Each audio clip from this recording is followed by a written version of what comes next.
यो यात्रा सुरु हुन्छ म्याग्दीको रमाइलो शहर बेनीबाट। कालीगण्डकीको छेउछेउ आग्लो पहाड र थादो बाटोबीच हामी पुग्दैछौँ मुस्ट्याङतिर। The journey from the hot air to the cold Himalayan air is truly apples of forgettable.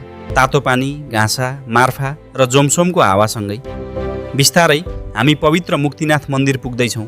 यहाँ देखिने चट्टान, पहाड, नदी, झोलुङ्गे पुल र पहाडी जीवनशैलीले यस यात्रालाई अझ विशेष बनाउँछ।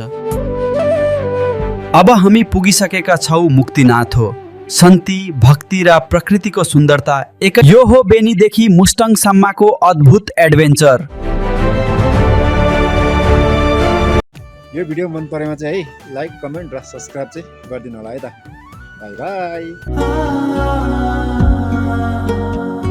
हिउँ छु म आकाश मुनि, बादलहरू बगेको एकछिन शान्ति पाए। यो